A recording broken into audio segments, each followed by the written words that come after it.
है। आपसे कहा जा रहा है कि शीतल देवी ने विश्व तीरंदाजी पैरा चैंपियनशिप 2025 में कौन सा पदक जीता है? तो इन्होंने रजत पदक जीता है, तो रजत पदक आपका जवाब हो जाता है। यानी कि किस देश ने 31 मार्च 2026 तक चांदी के आयात पर प्रतिबंध लगाया है? तो ये काम तो किसने किया था? ये काम अपने देश भारत ने किया था। भारत ने ही 31 मार्च 2026 तक चांदी के आयात पर प्रतिबंध लगाया था। जूनियर विश्व रैंकिंग में शीर्ष पर पहुंचने वाली पहली भारतीय जूडो खिलाड़ी साथियों कौन बनी है?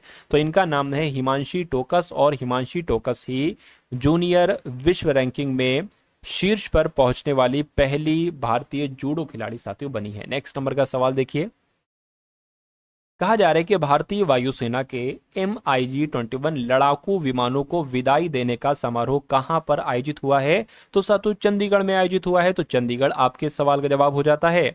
उसके बाद देखिए, कहा जा रहा है कि PM मोदी ने किस राज्य की 75 लाख महिलाओं को 10-10 हजार रुपए हस्तांतरित किए हैं? तो यहां पर अगर बात करते हैं साथियों, बिहार आपके सवाल का जवाब होगा। यानी कि PM मोदी ने बिहार राज्य की 75 लाख महिलाओं को 10-10 हजार रुपए हस्तांतरित किए हैं। विदेश मंत्री डॉक्टर S जयशंकर ने कहां FIPIC विदेश मंत्रियों की बैठक की मेजबानी की है? बताइए। तो पता साथियों कहां पर की है? न्यूयॉर्क में की है। यानी कि विदेश मंत्री डॉक्टर S जयशंकर ने FIPIC विदेश मंत्रियों की बैठक की मेजबानी न्यूयॉर्क में की है। ये बात आपको मालूम होना चाहिए। कौन सा देश 2030 तक विश्व की पहली परमाणु ऊर्जा प्रणाली शुरू करेगा जो पुनर्चक्रित ईंधन का उपयोग करेगी? तो आपका जवाब साथियों यहाँ पर रूस हो जाएगा, क्योंकि रूस देश 2030 तक विश्व की पहली परमाणु ऊर्जा प्रणाली शुरू करेगा जो पुनर्चक्रित ईंधन का उपयोग करेगी। भारत ने किसे संयुक्त राष्ट्र AI उत्कृष्टता केंद्र के रूप में नामित किया है? बताइए। तो किसकी बात चल रही है? IIT मद्रास की बात चल रही है। मैं आपसे कह सकता हूं कि भारत ने IIT मद्रास को संयुक्त राष्ट्र AI उत्कृष्टता केंद्र के रूप में नामित किया है। उसके बाद देखिए, कहा जा रहा है कि कहां तीर्थ यात्रियों के लिए भारत का पहला AI आधारित कमांड सेंटर स्थापित हुआ है? तो आपका जवाब साथियों क्या होगा? तिरुमाला आपके सवाल का जवाब होगा। यानी कि तिरुमाला में तीर्थ यात्रियों के लिए भारत का पहला AI आधारित कमांड सेंटर स्थापित किया गया है। उसके बाद देखिए, किसे पीरामल फाइनेंस का अध्यक्ष नियुक्त किया गया है? तो पीरामल फाइनेंस का अध्यक्ष किसको नियुक्त किया गया है, आपसे पूछा जा रहा है, मुझे बताइए। तो इनका नाम है साथियों आनंद पीरामल, और आनंद पीरामल को ही पीरामल फाइनेंस का अध्यक्ष नियुक्त किया गया है। नेक्स्ट नंबर का सवाल आपकी स्क्रीन पर साथियों। अभी कुछ देर बाद आपके सामने जो सवाल आएंगे वो रीजनिंग और मैथ्स के आएंगे, तो उन सारे सवालों को अच्छे तरीके से आप लोग जरूर देखिएगा। कहने के साथियों, BBL में शामिल होने वाले पहले भारतीय कौन बने? तो रविचंद्रन अश्विन इनका नाम है, और ये BBL में शामिल होने वाले पहले भारतीय बने हैं। उसके बाद देखिए, किस राज्य सरकार ने कलैमामणि पुरस्कारों की घोषणा की है? बताइए। तो आपको ध्यान रखना है साथियों, तमिलनाडु राज्य सरकार ने कलैमामणि पुरस्कारों की घोषणा की है। अब साथियों आपके सामने जो सवाल शुरू हो चुके हैं वो रीजनिंग के सवाल शुरू हो चुके हैं, तो इन सारे सवालों को आप लोग देखिए और अपनी तैयारी को बेहतर बनाइए। आपसे कहा जा रहा है कि कलम को लिखना, यानी कि कलम का संबंध लिखने से है, तो चाकू का संबंध किससे होगा? जैसे कलम के द्वारा लिखा जाता है, ऐसे ही चाकू के द्वारा क्या किया जाता है साथियों? काटा जाता है। तो आपका जवाब जो होगा वो काटना हो जाएगा, यानी कि आंसर आपका ऑप्शन नंबर A हो जाता है। अगले नंबर का सवाल साथियों आपकी स्क्रीन पर है, देखिए सवाल को और बताइए आपके सवाल का जवाब क्या होगा। देखिए, आपसे यहां पर कहा जा रहा है, जैसे TSQ लिखा है ना, TSQ को यहां पर J, H और G लिख दिया गया है, उसी प्रकार LTM को साथियों क्या लिखा जा सकता है? ये बात आपसे यहां पर पूछी जा रही है। देखिए साथियों, यहां पर अगर हम लोग बात करें, जैसे कि T से J हुआ है तो T 20 पर होता है, J 10 पर होता है, आधा कर देना है। S 19 पर होता है, H 8 पर होता है, यहां पर तो लगभग आधा नहीं हुआ है। Q 17 पर होता है, G 7 पर होता है, तो यहां पर कुछ लॉजिक लग नहीं रहा है। अच्छा, एक चीज हम लोग अगर और देखें, देखिए मुझे ऐसा लग रहा है कि J का अपोजिट लेटर होता है Q, जैसे कि A का अपोजिट लेटर Z होता है, B का अपोजिट लेटर Y होता है, C का अपोजिट लेटर X होता है, D का अपोजिट लेटर W होता है, ऐसे ही J का अपोजिट लेटर Q होता है, या Q का अपोजिट लेटर J होता है, और S का अपोजिट लेटर H होता है, और G का अपोजिट लेटर T होता है, या T का अपोजिट लेटर G होता है। यानी कि यहाँ पर अगर बात करते हैं m का अपोजिट लेटर n होता है, ठीक है, कोई दिक्कत नहीं है। अभी हम लोगों ने देखा t का अपोजिट लेटर g होता है, तो t का अपोजिट लेटर क्या हो जाएगा, g हो जाएगा।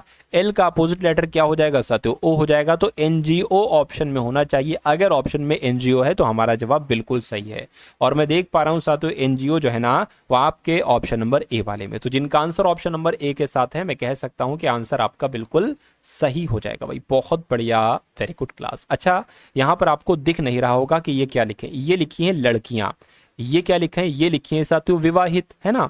ये क्या लिखा हुआ है, ये लिखा हुआ है विवाहित।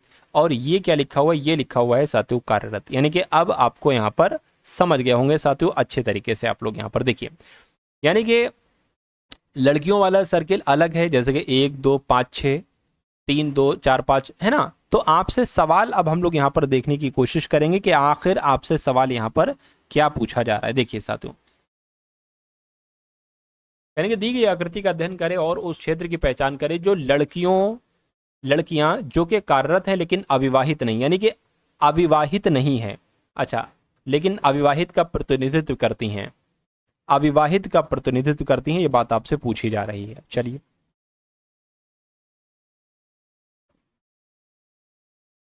अच्छा, यानी कि इसमें से आपका आंसर नहीं होना चाहिए। आपका आंसर जो होना चाहिए वो लड़कियां और कार्यरत होना चाहिए। लड़कियां जो कार्यरत हैं, ठीक है। मेरे हिसाब से ये जो 2 नंबर है ये हो जाएगा, लड़कियां जो कार्यरत हैं लेकिन अविवाहित का प्रतिनिधित्व करती हैं, यानी कि विवाहित नहीं होना चाहिए वो। तो 2 है यहाँ पर संख्या, आपको शायद ना दिख रही हो लेकिन मुझे दिख रही है, मैंने आपको बता दिया। अगला सवाल आपकी स्क्रीन पर है, कहने कि टेलीफोन का संबंध जैसे संचार से है वैसे ही रेडियो का संबंध किससे हो सकता है। देखिए, टेलीफोन की अगर हम बात करें ना तो ये एक तरीके से कहीं ना कहीं संचार का साधन है ना। और रेडियो के द्वारा क्या किया जाता है, प्रसारण किया जाता है, तो ये प्रसारण का कहीं ना कहीं साधन हो जाएगा। तो आंसर आपका ऑप्शन नंबर बी हो जाता है।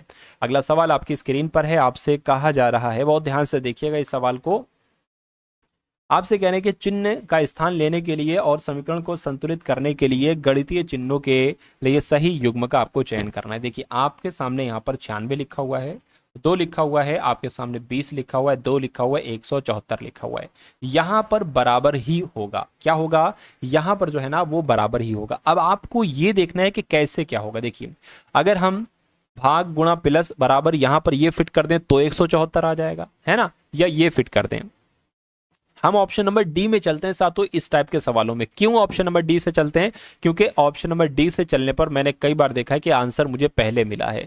तो गुणा है तो गुणा आ जाएगा, प्लस है तो प्लस आ जाएगा, माइनस है तो माइनस आ जाएगा, बराबर। यानी कि अगर इसको कैलकुलेट करके हमें 174 मिल गया तो ये लॉजिक हमारा, यानी कि ऑप्शन हमारा सही हो जाएगा। लेकिन अगर नहीं मिलता है तो ये आंसर गलत हो जाएगा। फिर हम ऑप्शन नंबर सी को ट्राई करेंगे। तो 96 दूना कितना हो जाएगा, 6 दूना 12, 9 दूना 18 और 1 19 हो जाएगा। प्लस आपका 20 में से 2 जाएगा, 18 जाएगा। क्या ये 174 हो रहा है ना। देखिए, कुछ मिस्टेक होगी क्या, देखिए जरा। 6 दूना 12 हो गया। अच्छा, 6 दूना आपका 12 हो गया, 9 18, 19 सही तो है साथियों, है ना। अच्छा, अब 192 प्लस 18 को अगर हम जोड़ते हैं तो 174 तो नहीं आ रहा है भाई साहब। तो यानी कि ये हमारा जो है वो नहीं हो पाएगा यहां पर।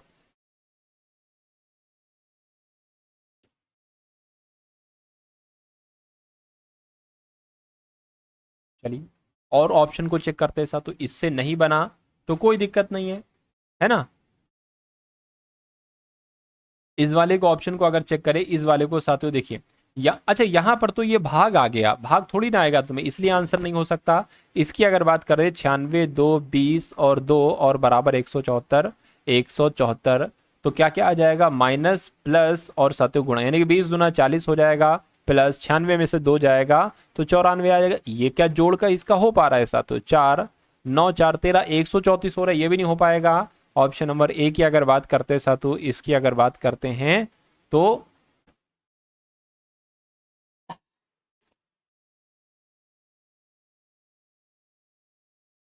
इसको कैलकुलेट कराइए। देखिए, 96 के भाग 2 से कितना हो जाएगा साथियों आपका, ये 2 चौकाट 2 अट्ठे 16, है ना, गुणा 20 प्लस आपका 2, ये तो बहुत ज्यादा हो जाएगा भाई साहब। तो इसमें से कोई आंसर सही नहीं लग रहा है, यानी कि हो सकता हो इनमें कुछ गलती हो गई हो साथियों। खैर कोई बात नहीं,